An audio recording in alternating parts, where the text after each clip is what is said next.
요즘 추석이라서 먹거리가 그 어느 때보다 풍성하죠. 송편, 갈비찜, 전, 과일 등등 맛있는 음식이 넘쳐나는 시기입니다. 그런데 이럴 때일수록 혈당 때문에 걱정되시는 분들 많으시죠?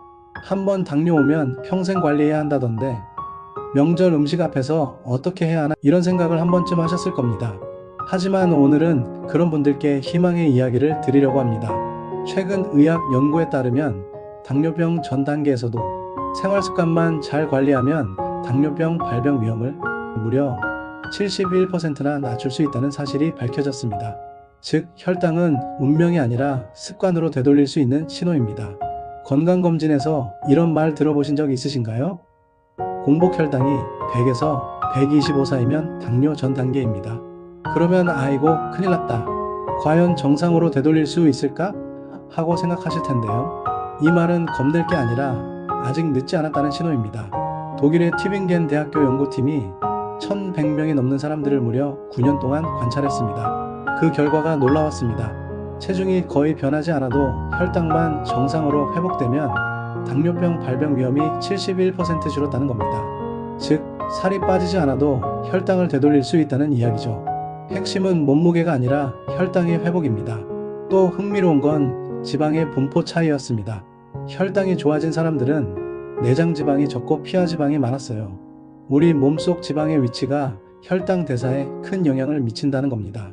무엇보다 이 시기에는 인슐린을 분비하는 베타세포가 아직 살아있기 때문에 지금부터라도 올바른 식습관과 운동을 시작하면 충분히 정상 혈당으로 회복할 수 있다고 합니다.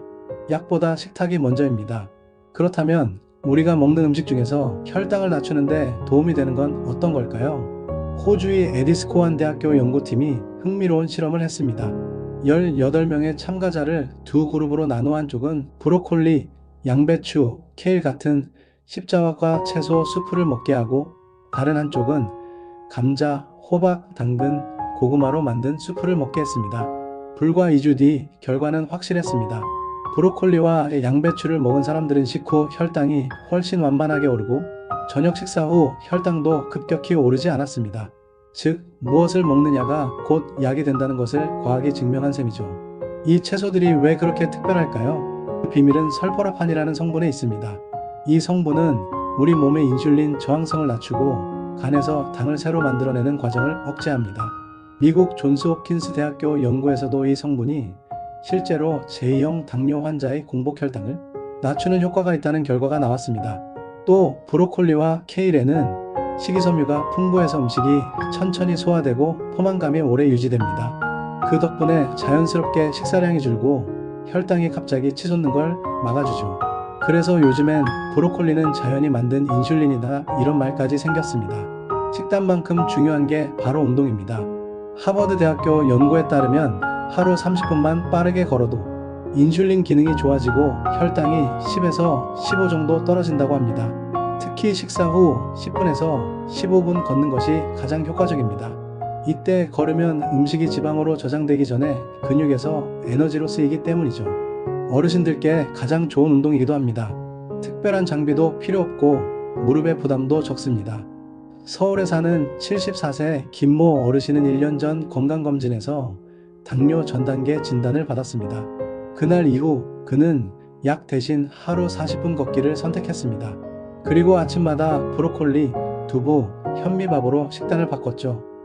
6개월 뒤 공복 혈당이 115에서 95로 떨어졌습니다. 의사 선생님은 약을 미뤄도 된다고 말했고 김 어르신은 이렇게 말씀하셨습니다. 내가 내 몸을 되살릴 수 있다는 게 얼마나 기쁜지 몰라요. 그렇습니다. 당뇨는 단순한 질병이 아니라 삶의 방식의 문제입니다. 식사, 운동, 수면 습관이 모두 혈당이라는 숫자로 나타나는 거죠.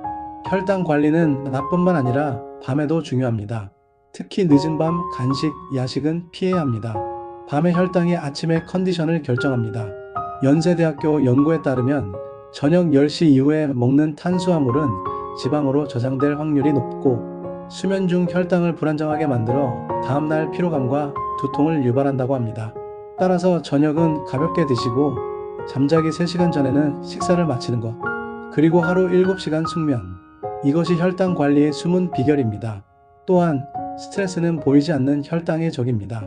스트레스를 받으면 몸은 코르티솔이라는 호르몬을 만듭니다. 이 호르몬이 간에서 포도당을 만들어내 혈당을 높이는 작용을 합니다. 그래서 스트레스를 줄이는 것 또한 혈당 관리입니다. 명상, 음악 감상, 친구와의 대화, 손주들과의 시간 등의 이런 작은 행복들이 바로 최고의 자연치료제입니다. 자, 그럼 오늘부터 곧바로 실천할 수 있는 5가지 생활 습관을 알려드리겠습니다. 하나, 식후 15분 걷기. 혈당이 근육으로 이동하면서 자연스럽게 내려갑니다. 둘, 하루 한 접시 채소. 브로콜리, 양배추, 케일은 꼭 챙겨 드세요. 셋, 단 음식 대신 견과류 한 줌. 혈당 급상승을 완화합니다. 넷, 하루 7시간 숙면. 수면 중 인슐린 감수성이 회복됩니다. 다섯, 감사 일기 쓰기. 스트레스를 줄이고 행복 호르몬을 높이는 자연 치료제입니다. 이 5가지는 약이 아니라 우리가 스스로 처방할 수 있는 습관의 약입니다. 여러분, 당뇨병은 단순히 숫자가 아니라 삶의 질을 지키는 싸움입니다. 오늘부터 식탁 위의 작은 선택, 식후에 15분 산책, 그리고 자신을 돌보는 마음이 당뇨를 이기는 첫걸음이 될 것입니다. 혈당은 단순히 관리의 대상이 아니라 회복의 여정입니다. 추석의 풍성한 식탁에서도 조금의 절제와 꾸준한 습관으로 여러분의 몸과 마음이 더 건강하게 빛나길 바랍니다. 오늘 영상 어떠셨나요? 여러분께 조금이라도 도움이 되었다면 좋아요 버튼과 구독 꼭 눌러주시고요. 그리고 알림 설정까지 부탁드려요. 여러분의 생각도 댓글로 꼭 공유해주세요. 모든 댓글 하나하나 소중히 읽어보겠습니다. 다음 영상에서도 여러분의 삶에 도움이 되는 이야기로 찾아뵙겠습니다. 감사합니다.